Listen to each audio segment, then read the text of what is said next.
ಸ್ವಾರ್ಥ. ಸ್ವಾರ್ಥ, ನಾನು ನನ್ನದು ಹೇಳುವಂಥ ಸ್ವಾರ್ಥ. ಆ ಸ್ವಾರ್ಥ ದೂರ ಆಗದೆ ನಮಗೆ ಬೆರಿಲಿಕ್ಕೆ ಆಗೋದಿಲ್ಲ. ನಾವು ಮೊದಲು ಸ್ವಾರ್ಥದಿಂದ ಹೊರಗೆ ಬರಬೇಕು. ನಿನ್ನೆ ನಾನು ಒಂದು ಕತೆ ಓದಿದೆ, ಅದು ಕತೆನೋ ಸತ್ಯ ಆಗಿದೋ ಗೊತ್ತಿಲ್ಲ. ಒಬ್ಬಳು ಮಹಿಳೆ 10 ರೂಪಾಯಿ ಅಂಗಡಿಯವನಿಗೆ ತಂದು ವಾಪಸ್ ಕೊಡ್ತಾಳೆ. ಅಂಗಡಿಯವ ಕೇಳ್ತಾನೆ, ಏನಿದು 10 ರೂಪಾಯಿ ಅಂತ. ನಿನ್ನೆ 70 ರೂಪಾಯಿ ಸಾಮಾನು ತಗೊಂಡಿದ್ದೆ, ನೀನು ನನಗೆ 30 ರೂಪಾಯಿ ಕೊಡಬೇಕಿತ್ತು, ಅದಕ್ಕೆ 40 ರೂಪಾಯಿ ನೀನು ಕೊಟ್ಟಿದ್ದೆ. ನಿನ್ನೆ ರಾತ್ರಿ ನಾನು ಬರುವಾಗ ನಿನ್ನ ಅಂಗಡಿ ಬಂದಾಗಿತ್ತು, ಇವತ್ತು ಬೆಳಿಗ್ಗೆ ಎದ್ದು ಬಂದಿದ್ದೇನೆ, ಇದು 10 ರೂಪಾಯಿ ತೆಕೋ ಅಂತ. ಅವ ಹೇಳ್ತಾನೆ, ಎಲ್ಲಿಂದ ಬಂದದ್ದು ನೀನು ಅಂತ. ಮತ್ತೆ ನೋಡಿದ್ರೆ 7 ಕಿಲೋಮೀಟರ್ ನಡೆದುಕೊಂಡು ಬಂದಿದ್ದಾಳೆ. 10 ರೂಪಾಯಿ ವಾಪಸ್ ಕೊಡಲಿಕ್ಕೆ 2 ಬಾರಿ ಬಂದಿದ್ದಾಳೆ. ಸೊ ಇವನಿಗೆ ಜ್ಞಾನೋದಯವಾಗ್ತದೆ, ಅಂಗಡಿಯವನಿಗೆ. ಇವನ ಹತ್ರ ಯಾರದ್ದು 300 ರೂಪಾಯಿ ಬಾಕಿ ಉಳಿದಿತ್ತು. ಆ ಪಾಠ ನೋಡಿ ಇವ 300 ರೂಪಾಯಿ ಪಾವತಿ ಮಾಡಲಿಕ್ಕೆ ಅಂತೇಳಿ ಹೋಗ್ತಾನೆ ಅಂಗಡಿಯವನಿಗೆ. ನಿಂದು ನೋಡು, ಒಂದು ಬ್ಯಾಲೆನ್ಸ್ ನನ್ನ ಹತ್ರ 300 ರೂಪಾಯಿ ಇತ್ತು, ನೀನು ಕೇಳಲಿಲ್ಲ, ನನಗೂ ನೆನಪಿರಲಿಲ್ಲ, ಆದರೆ ಇವತ್ತು ನನಗೆ ನೆನಪಿಗೆ ಬಂತು, ಇದು 300 ರೂಪಾಯಿ ನೀನು ತೆಕೋ ಅಂತ.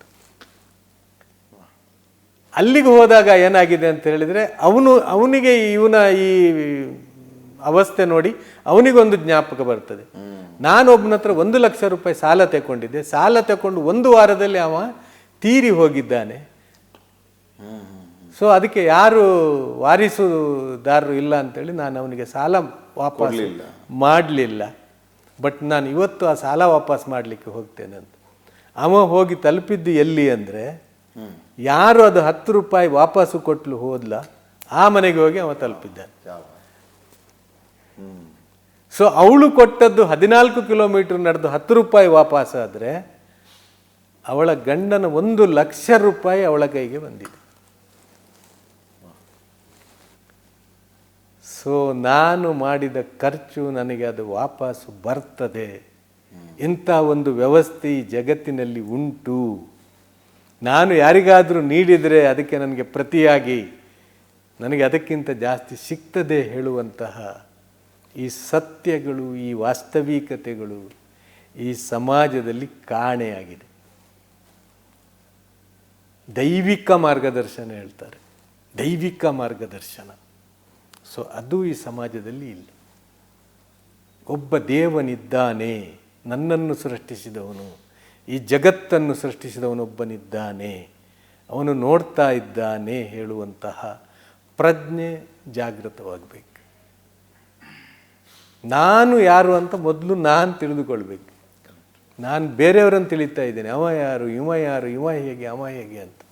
ನಾನು ಹೇಗೆ, ನಾನು ಯಾರು, ಇದು ಬಂದು ಬರಬೇಕು ಸಮಾಜದಲ್ಲಿ. ಭಾಳ ಅದ್ಭುತವಾಗಿ ಹೇಳಿದ್ರಿ. ನನಗೆ ಈ ವಿಚಾರಗಳ ಮಧ್ಯೆ ನನಗೆ ಕಾಡುವಂಥ ಪ್ರಶ್ನೆ, ಈ ಸಂಘರ್ಷದ ಮಧ್ಯೆ ಸಾಮರಸ್ಯ ಅನ್ನುವಂಥದ್ದು ಕಾಣೆ ಆಗ್ತಾ ಇದೆ. ಈ ಸಾಮರಸ್ಯ ನಮ್ಮಲ್ಲಿ ಮತ್ತೆ ಇದೇ, ನಮ್ಮ ಮಧ್ಯೆನೇ ಇದೆ. ಅದು ನೀವು ಹೇಳಿದ್ರಲ್ಲ, ನನ್ನನ್ನು ನಾನು ಹುಡುಕೋಬೇಕು. ಸಮಾಜದ ಮಧ್ಯೆ, ಸಮುದಾಯದ ಮಧ್ಯೆ, ಮನೆಗಳ ಮಧ್ಯೆ ಆ ಬಾಂಧವ್ಯ ಸೃಷ್ಟಿಯಾದಾಗ ಸಾಮರಸ್ಯ ತಾನೇ ಬರುತ್ತೆ ಅಂತ.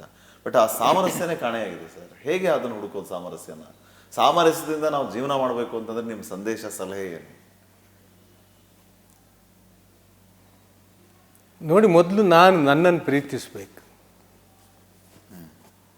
ನನ್ನನ್ನು ನಾನು ಮೊದಲು ಪ್ರೀತಿಸಬೇಕು. ನಾನು ನನ್ನನ್ನು ಪ್ರೀತಿಸ್ತಾ ಇದ್ದೇನಾ ಅಂತ ಪ್ರಶ್ನೆ ಭಾಳ ಕಠಿಣ ಇದೆ. ಪ್ರಶ್ನೆ, ನನ್ನನ್ನು ನಾನು ಪ್ರೀತಿಸುವುದಂದರೆ ಹೇಗೆ? ನಾನು ಬೆಳಿಗ್ಗೆ ಸ್ನಾನ ಮಾಡ್ತೇನೆ, ತಲೆ ಬಾಚ್ತೇನೆ, ಎಲ್ಲ ಅಂದ ಚಂದ ಎಲ್ಲ ನೋಡ್ತೇನೆ, ಅಷ್ಟು ಸಾಕ? ಅದು ಬಾಹ್ಯ ಸೌಂದರ್ಯ. ಬಾಹ್ಯ ಸೌಂದರ್ಯ ಆಯ್ತು. ಒಳಗಿನದ್ದು ಹೇಗಿದೆ ನಂದು?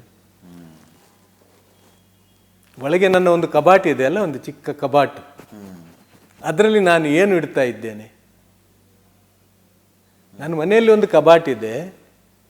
ಆ ಕಬಾಟು ಯಾಕಾಗಿ ನಾನು ತಂದಿದ್ದೇನೆ ಹೇಳಿದರೆ, ಅದರಲ್ಲಿ ಬೆಲೆ ಬಾಳುವ ವಸ್ತುಗಳನ್ನು ಇಡಬೇಕು ಅಂತೇಳಿ ನಾನು ತಂದಿದ್ದೇನೆ. ಚಿನ್ನಾಭರಣ, ಬೆಳ್ಳಿ, ಬೇರೆ ಏನಾದರೂ ಆಭರಣ, ಇಲ್ಲದ್ರೆ ನನ್ನ ಒಳ್ಳೆಯ ಬಟ್ಟೆಗಳು ಇಸ್ತ್ರಿ ಹಾಕಿದ ನಂತರ, ತೊಳೆದು ಇಸ್ತ್ರಿ ಹಾಕಿದ ನಂತರ ಆ ಕಬಾಟಿನಲ್ಲಿ ಇಡಬೇಕು ಅಲ್ವಾ? ಸುಂದರವಾಗಿ ಇಡಬೇಕು.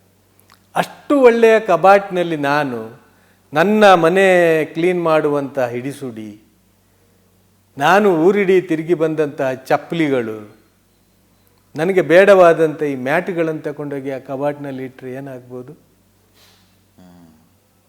ಇವತ್ತು ಅದೇ ಆಗ್ತಾ ಇರುವಂಥದ್ದು.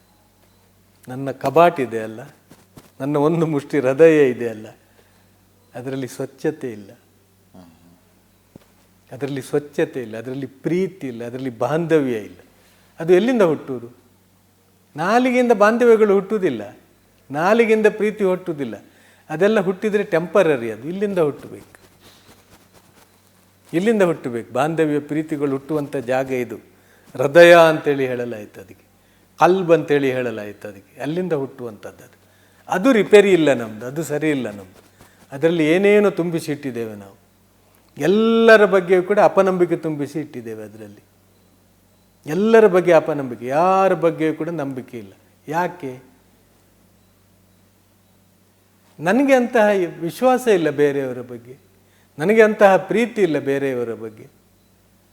ನಾನು ನನ್ನನ್ನು ಪ್ರೀತಿ ಮಾಡ್ತಾ ಇಲ್ಲ, ನನ್ನ ಮಡದಿಯನ್ನು ಪ್ರೀತಿ ಮಾಡ್ತಾ ಇಲ್ಲ, ನನ್ನ ಮಕ್ಕಳನ್ನು ಪ್ರೀತಿ ಮಾಡ್ತಾ ಇಲ್ಲ.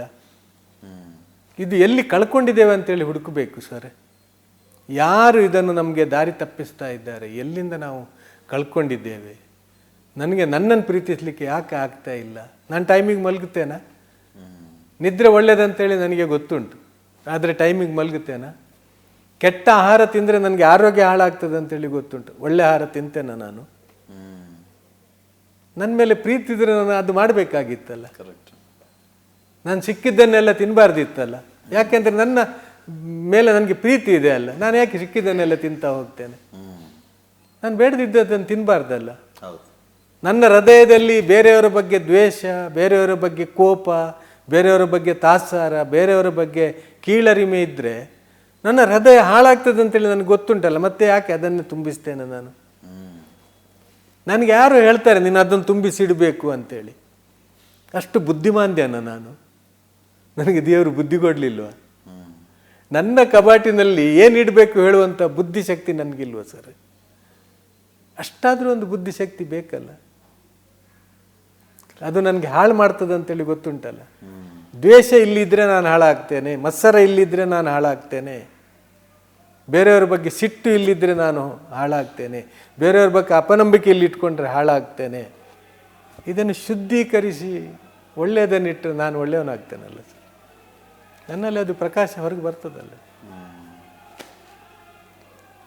ಸೊ ಇದನ್ನು ಹುಡುಕೊಂಡು ಹೋದಾಗ ಸಾಮರಸ್ಯ ಸಾಧ್ಯ ಅಂತ ಹೇಳ್ತೀರಿ? ಹಾಂ, ಸಾಮರಸ್ಯ ಅಲ್ಲಿಂದ ಹುಟ್ಟಬೇಕದು. ಅದು ಯಾರು ಹೇಳಿಕೊಡುವಂಥದ್ದಲ್ಲ ಸಾಮರಸ್ಯ. ಸಾಮರಸ್ಯ ಯಾರು ಹೇಳಿಕೊಡುವಂಥದ್ದಲ್ಲ. ನಾನು ನನ್ನನ್ನು ಪ್ರೀತಿಸುವುದು, ಬೇರೆಯವರನ್ನು ಪ್ರೀತಿಸುವುದು, ನನ್ನಂತೆ ಅವ ಅಂತೇಳಿ ಎಣಿಸಿಕೊಳ್ಳುವುದೇ ಸಾಮರಸ್ಯ. ನಾನು ನಿಮ್ಮಂತೆ, ನಾನು ಪಾಟೀಲ್ರಂತೇಳಿ ನಾನು ಎಣಿಸ್ತೇನಲ್ಲ, ಅದೇ ಸಾಮರಸ್ಯ.